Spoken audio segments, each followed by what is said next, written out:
Hi guys, welcome back. I am Vivek Singhal from tradingwithvivek.com।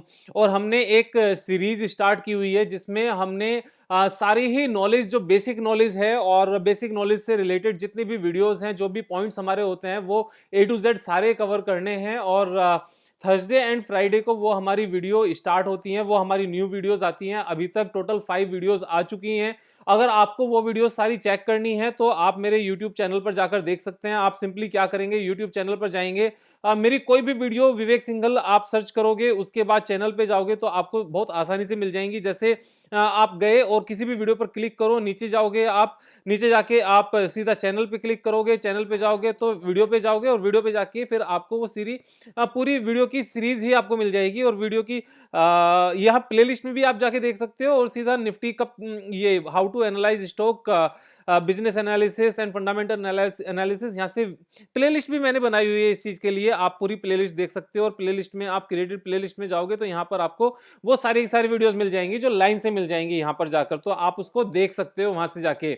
और इसके बीच में क्या है, आज हमारा जो टॉपिक है वो ये टॉपिक है कि हम फंडामेंटल एनालिसिस कैसे करें, फाइनेंशियल एनालिसिस कैसे करें। तो फंडामेंटल एनालिसिस के मैंने 2 पार्ट बताए थे। एक पार्ट था हमारा बिजनेस एनालिसिस, जो हम कल की वीडियो में कवर कर चुके हैं, और आज का हमारा टॉपिक है how to check financials of the company. Financials, उसमें बैलेंस शीट भी आती है, P&L स्टेटमेंट भी आता है, बहुत सारे रेशोज आते हैं, उसमें शेयर होल्डिंग पैटर्न भी आता है। तो बिजनेस तो हमने कल समझ लिया था कि बिजनेस एनालाइज कैसे करना चाहिए। आज हम समझ रहे हैं इसमें कि फाइनेंशियल एनालिसिस में हमें क्या क्या देखना चाहिए, देखने का तरीका क्या है, जिससे हम अच्छी से अच्छी कंपनीज को चूज कर पाएं।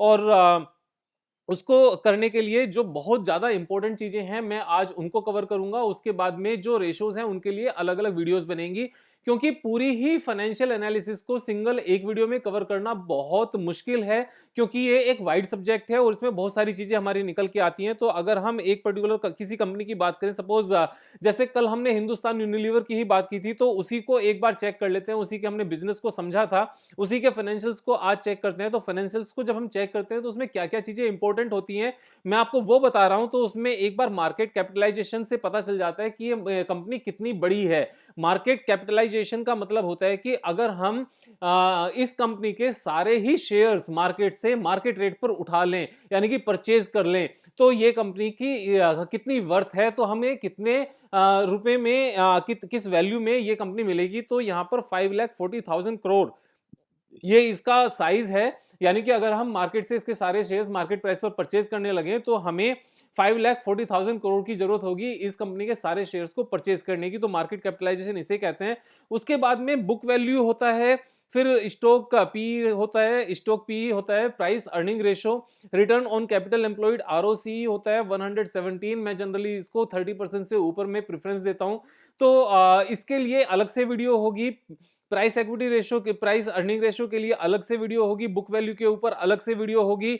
और डेट इक्विटी रेशो हमारा होता है बेसिकली कि कंपनी के ऊपर कितना डेट है और कितना नहीं है। तो इसके लिए भी एक मैं अलग से वीडियो बनाऊंगा, क्योंकि इस चीज को लेकर काफी ज्यादा कंफ्यूजन रहती है कि किस कंपनी के केस में हमें कितना डेट इक्विटी रेशो देखना चाहिए और किस कंपनी के केस में हमें कितना नहीं देखना चाहिए, क्योंकि ये इंडस्ट्री स्पेसिफिक चेंज होता रहता है। ऐसा जरूरी नहीं है कि सभी कंपनीज में हम डेट इक्विटी रेशो 0 देख सकें। कुछ में ज्यादा होता है, कुछ में कम होता है, और कुछ में बिल्कुल नील होता है। तो ये भी एक इंपॉर्टेंट पॉइंट होता है। फिर प्रोमोटर्स होल्डिंग है एंड प्लेज परसेंटेज है। तो ये जितने भी रेशोज हैं, इन रेशोज को अलग से एक एक टॉपिक को कवर करेंगे। किस कंपनी में, किस इंडस्ट्री में किस रेशो को कितना होना चाहिए, उस चीज को उसी के अकॉर्डिंग चेक करेंगे, जिससे हम उस पर सही डिसीजन ले सके। अदरवाइज क्या होगा कि जैसे मैं जनरली कहता हूं कि 30% से ज्यादा रिटर्न ऑन कैपिटल एम्प्लॉयड होनी चाहिए, लेकिन बहुत सारी कंपनीज ऐसी हैं जो ग्रेट हैं, लेकिन उनका रिटर्न ऑन कैपिटल एम्प्लॉयड 30% हो ही नहीं सकता because of their business nature. तो बिजनेस नेचर अलग अलग होती है हमारी, तो उस चीज को वहां चेक करेंगे। उसके बाद जो इंपॉर्टेंट एक पॉइंट आता है, जब हम कंपनीज के रिजल्ट्स को चेक करते हैं, उसमें क्वार्टरली रिजल्ट्स होते हैं। उसके बाद में क्वार्टरली रिजल्ट्स का मतलब होता है एवरी 3 मंथ्स में कंपनी अपनी कितनी सेल्स हुई और उसके ऊपर कितना नेट प्रॉफिट हुआ, उस चीज का डेटा पब्लिश करती है NSE एंड BSE की वेबसाइट पर। तो स्क्रीनर डॉट इन क्या करता है, this particular screener dot in क्या करता है, वहां से सारी इंफॉर्मेशन को गैदर करता है, पिक करता है, और यहाँ पर उनको प्लॉट करता रहता है, जिससे यहां से चीजों को उठाना, पिक करना थोड़ा सा आसान हो जाता है। तो यहां पर जैसे इन्होंने दिखाया कि लेटेस्ट जो दिसंबर क्वार्टर के रिजल्ट्स आए हैं, वो 12,181 करोड़ की इनकी सेल्स हुई है और उसके ऊपर नेट प्रॉफिट जो हुआ है वो हुआ है 1937 करोड़।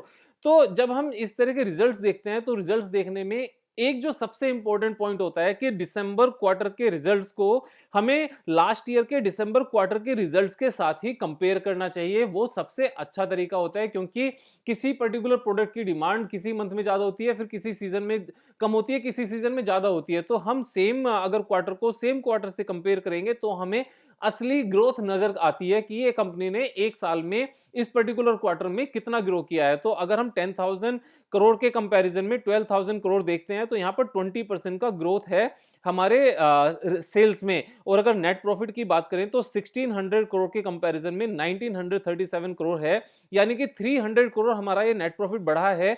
और अगर हम 300 करोड़ 1600 करोड़ के ऊपर कैलकुलेट करें तो ये हमारा 18-19% के आसपास आता है, जो एक अच्छी खासी ग्रोथ है इस तरह के बड़े साइज की कंपनी के लिए। और जहां पर कंसिस्टेंसी लगातार देखने को मिलती हो तो ये एक कंसिस्टेंट फिगर है और ये बढ़ा हुआ है। उसके बाद में हमें क्या देखना चाहिए, ये जैसे हम यहां पर देख सकते हैं कि कंसिस्टेंटली हमारे रेवेन्यू बढ़ रहे हैं, यहां पर कंसिस्टेंटली हमारे नेट प्रॉफिट इंक्रीज हो रहे हैं। तो जब ये कंसिस्टेंसी नजर आती है क्वार्टरली रिजल्ट्स में तो हमें पता होता है कि यहां पर अगले बार जो नेक्स्ट क्वार्टर में जो रिजल्ट्स आएंगे वो भी हमारे अच्छे रिजल्ट्स ही आएंगे। और अच्छे रिजल्ट्स आने का मतलब होता है कि हमें पता है कि शेयर प्राइस बहुत ज्यादा नीचे नहीं जाएगा। तो जहां पर अच्छे रिजल्ट्स कंसिस्टेंटली ग्रो करते रहते हैं वहां पर हमें इस चीज की सेटिस्फेक्शन होती है कि सडनली कोई ऐसा शॉक नहीं लगेगा हमें कि नेक्स्ट क्वार्टर में इनके रिजल्ट्स खराब हो गए, फिर से अच्छे हो गए, फिर से खराब हो गए, फिर से अच्छे हो गए। तो ये कंसिस्टेंसी होने की वजह से ही उनके चार्ट पैटर्न्स भी अच्छे होते हैं। जैसे प्रॉफिट एंड लॉस स्टेटमेंट की भी बात करें तो यहां पर जो प्रॉफिट एंड लॉस स्टेटमेंट में क्वार्टरली रिजल्ट्स में सिर्फ एक ही डिफरेंस है, जो क्वार्टरली रिजल्ट्स होते हैं वो एक क्वार्टर का होता है, एक एवरी क्वार्टर के यहां पर दिखाई देते हैं। और जो प्रॉफिट एंड लॉस स्टेटमेंट होता है ये पूरे साल का होता है। तो यहां पर हर साल का डेटा नजर आता है, मार्च 2015, देन मार्च 2016, मार्च 17, मार्च 18, मार्च 19, मार्च 20। और जो ट्रेलिंग 12 मंथ्स होता है टीटीएम, ये होता है लास्ट 4 क्वार्टर्स का। तो जैसे हम यहां पर मार्च 2020 की बात करें तो नेक्स्ट जो ईयर एंड होगा वो मार्च 2021 होगा, लेकिन अभी मार्च 2021 के रिजल्ट तो नहीं आए हैं। तो उस केस में लेटेस्ट 12 महीने का देखने के लिए, 12 मंथ्स का देखने के लिए वो क्या करते हैं कि पिछले 4 क्वार्टर्स का टोटल करते हैं। जैसे इन 4 क्वार्टर्स का टोटल किया और यहां पर नेट प्रॉफिट में 4 क्वार्टर्स का टोटल किया और उसको यहां पर उन्होंने टोटल करके लिख दिया ट्रेलिंग 12 मंथ्स, यानी कि पिछले 12 मंथ्स का ये हमारा ऐड होकर आ जाता है। तो इससे में आइडिया लग जाता है कि लेटेस्ट में 12 महीने का कंपैरिजन हमारा डेटा किस तरह का चल रहा है। तो अगर आप देखोगे 2500 करोड़ से नेट प्रॉफिट इंक्रीज होते हुए 7300 करोड़ तक पहुंच गया है और जो सेल्स है वो 20,000 करोड़ से बढ़ते हुए 43,000 करोड़ पहुंच गई है। तो यहां पर ये कंसिस्टेंट रिटर्न है, लगातार नंबर्स आगे बढ़ते जा रहे हैं यहां पर भी, और यहां पर भी नेट प्रॉफिट भी बढ़ता जा रहा है और वो भी बढ़ता जा रहा है। उसके बाद में बैलेंस शीट की बात करते हैं। बैलेंस शीट में रिजर्व जो होता है, रिजर्व होता है बेसिकली शेयर होल्डर्स फंड, जो कंपनी के मालिक हैं, यानी कि अगर हम भी शेयर परचेज करते हैं तो हम भी इसके मालिक ही बनते हैं उस पर्टिकुलर शेयर के लिए। तो रिजर्व 1900 करोड़ से इंक्रीज होते हुए यहाँ पर ये सितंबर में 46,000 करोड़ कैसे दिखा रहा है, ये चीज नहीं पता चली। हो सकता है कि ये कुछ गलत नंबर इनसे टाइप हुआ हो, क्योंकि इतना बड़ा नंबर एकदम से आना समझ नहीं आया कि ये किस लिए हुआ होगा। इसके लिए तो बैलेंस शीट ही देखनी पड़ेगी। और यहाँ पर भी ये नंबर फिक्स्ड एसेट्स का इतना ज़्यादा आया हुआ है 51312, तो ये एक बार देखना पड़ेगा। ये सीरियसली मैंने भी कभी नोटिस नहीं किया कि सडनली ये इतना बड़ा नंबर कैसे आया, 8,000 करोड़ से इंक्रीज होते हुए 46,000 करोड़। और यहाँ पर फिक्स्ड एसेट्स भी 5400 करोड़ से इंक्रीज होते हुए 51,000 करोड़। तो ये नंबर एक बार देखना पड़ेगा, कुछ ना कुछ यहाँ पे गड़बड़ है इन नंबर्स में। एनीवेज अगर हम इस नंबर को हटा दें तो यहाँ पर हम देख सकते हैं 1900 करोड़ से इंक्रीज होते हुए ये 8,000 करोड़ तक आया है। तो इस तरीके से हमें पता चल जाता है कि हमारा जो अपना फंड है शेयर होल्डर्स का वो इंक्रीज कर रहा है या नहीं कर रहा है। दूसरा इंपॉर्टेंट फिगर होती है बोरोइंग्स की। बोरोइंग्स हमारी जितनी कम हो उतना अच्छा है। तो जैसे जीरो बोरोइंग थी मार्च 2021 में, तो बोरोइंग का मतलब होता है इनके ऊपर किसी भी तरह का लोन नहीं है, कोई कर्ज नहीं है, किसी भी तरह का कोई डेट नहीं है। तो बोरोइंग हमारी जीरो है, तो बहुत अच्छी बात है, उससे अच्छी कोई बात ही नहीं है। उसके बाद में कैश फ्लो की बात करते हैं। कैश फ्लो स्टेटमेंट में कैश फ्रॉम ऑपरेटिंग एक्टिविटीज, सिर्फ यही हमारी सबसे इंपॉर्टेंट फिगर होती है और वो इतनी होनी चाहिए कि जितना हम नेट प्रॉफिट यहाँ पर कमा रहे हैं ना उतना हमारा आते रहना चाहिए। जैसे कंसिस्टेंटली हमारा 2500 करोड़ से इंक्रीज होते हुए 6700 करोड़ आया है, उसी तरीके से यहाँ पर हमारा cash flow from operating activities 2000 crore से इंक्रीज होते हुए 7600 करोड़ तक पहुंच गया। तो ये हमारी फिगर आनी चाहिए। इसका मतलब ये होता है कि जितना भी हमने नेट प्रॉफिट यहां पर कमाया है ऊपर, ये हमारा बुक्स में कैश के रूप में आ रहा है, यानी कि हमारा पैसा मारा नहीं जा रहा है, हमारा पैसा बैड डेट नहीं बन रहा है, एनपीए नहीं बन रहा है। तो ये चीज एक इंपॉर्टेंट फिगर है। उसके बाद में शेयर होल्डिंग पैटर्न की बात करते हैं। शेयर होल्डिंग पैटर्न में जो सबसे इंपॉर्टेंट फिगर होती है कि पब्लिक के पास कितने शेयर्स हैं। पब्लिक के पास अगर 10 12 15 20% तक शेयर्स हैं तो वो ठीक है, लेकिन अगर रिटेलर्स के पास, पब्लिक के पास यहां पर 20% से ज्यादा शेयर्स हैं, ज्यादा होल्डिंग है, तो वो मेरे हिसाब से बहुत ज्यादा अच्छी फिगर नहीं होती। लेकिन शेयर होल्डिंग पैटर्न को समझने के लिए मैं एक प्रॉपर कंप्लीट वीडियो इस चीज के ऊपर बनाऊंगा, जिससे हम इस चीज को डिटेल में बहुत अच्छे से समझ सकें, क्योंकि वो चीज जरूरी हो जाती है। अब जब मैं ये बात कह रहा हूं कि ये कंसिस्टेंसी है, तो इस चीज को प्रूव भी करके देख लेते हैं कि इस तरह के रिजल्ट्स फिर कैसे होते हैं और क्या उसका इंपैक्ट होता है। कि मैं जब बात कर रहा हूं कि कंसिस्टेंटली जब हमारी सेल्स इंक्रीज होती है एवरी ईयर और net profit every year increase होता है, तो उसका जैसे यहां पर 2009 से डेटा है, 2009 से लेकर 2020 तक, तो एक बार अगर इसका चार्ट ओपन करके देख लिया जाए तो हमें पता चल जाएगा कि ये शेयर किस तरह का बिहेव करता है लॉन्ग रन में। तो यहां पर अगर हम देखें तो मैं एक बार यहाँ से बाकी जितनी ड्राइंग है ये डिलीट कर देता हूँ और इसको वीकली चार्ट ओपन करता हूँ, जिससे हम पूरा डेटा अच्छे से देख सकें। तो 2009 में ये शेयर 235 रुपीज का था, जो इंक्रीज होते होते 2263 का हो गया, 2063 का हो गया। तो ऑलमोस्ट ये यहाँ से आप देखोगे तो 10 गुना हो गया, 10 टाइम्स हो गया है लास्ट 12 ईयर्स में। और करना क्या किया हमने, कुछ नहीं किया, बेसिकली लिया और खरीद के बैठ गए।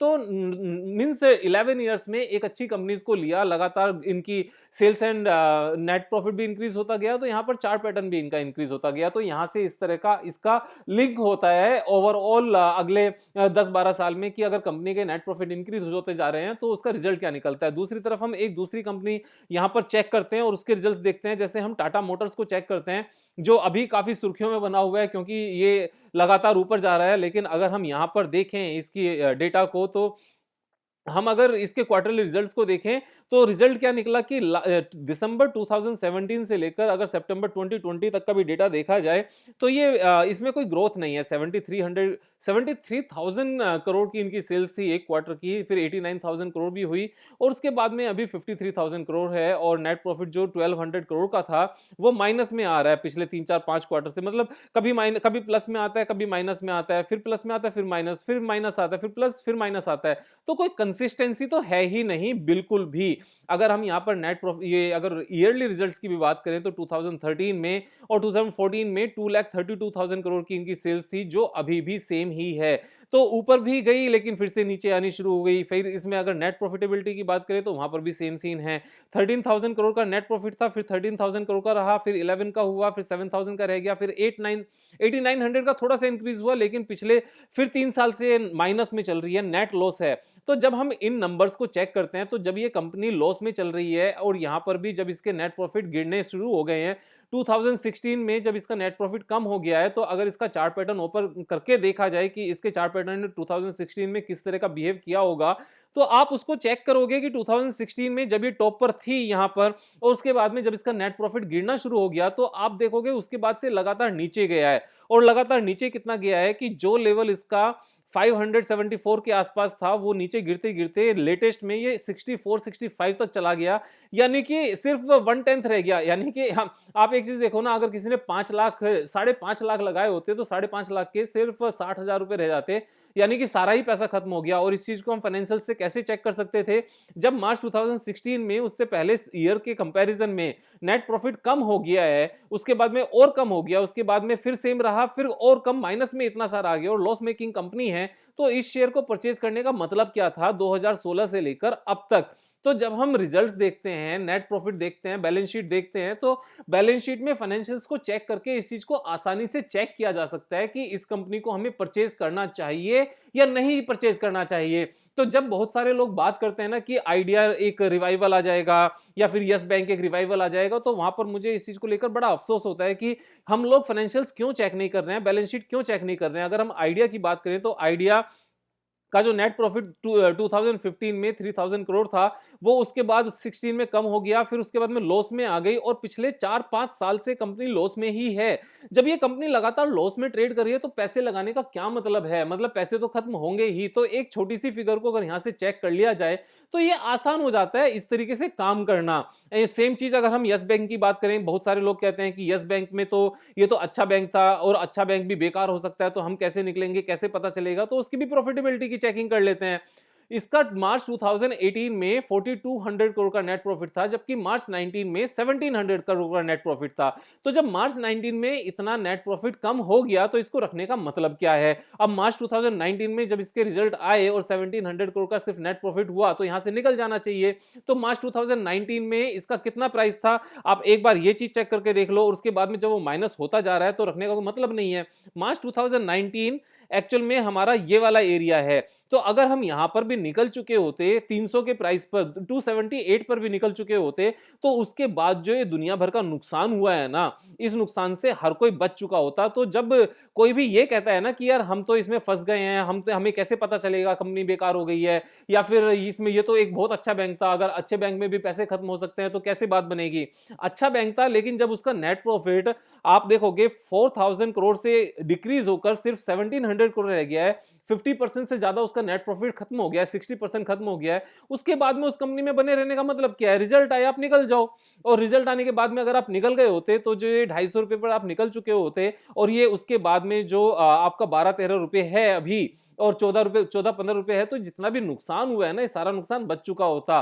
250-260 रुपीज से 15 रुपीज पर आने का मतलब है कि अगर आपने 2,60,000 रुपीज लगाए होते तो 2,60,000 रुपीज के सिर्फ 15,000 रह गए होते और बाकी सारा नुकसान हो चुका होता। तो मार्केट में बैलेंस शीट को देखना इसलिए इंपॉर्टेंट है, फाइनेंशियल एनालिसिस इसलिए इंपॉर्टेंट है। तो नेक्स्ट टाइम जब भी आप कोई शेयर परचेज करो तो कम से कम इस तरीके से एनालिसिस कर लो, जैसे मैंने बताया कि वो कंसिस्टेंसी रहनी चाहिए। अगर लॉस मेकिंग कंपनी होती है तो उसका क्या हर्ष होता है, आपने देख लिया है। मीन्स उसका हश्र क्या होता है? तो हर्ष तो एक अच्छा वर्ड होता है। उसका इंपैक्ट क्या आता है, और उसमें हमें नुकसान से हम कैसे बच सकते हैं, even though that is a big company, क्योंकि टाटा मोटर भी कोई छोटी कंपनी नहीं है और यस बैंक भी अपने टाइम पर छोटी कंपनी नहीं थी, लेकिन दोनों ने ही गिरने से पहले पूरा हमें इंडिकेशन दे दिया था कि इनके रिजल्ट्स खराब आने शुरू हो गए हैं, अब ये कहीं भी जा सकती हैं। तो रिजल्ट्स को देखना बहुत इंपॉर्टेंट है।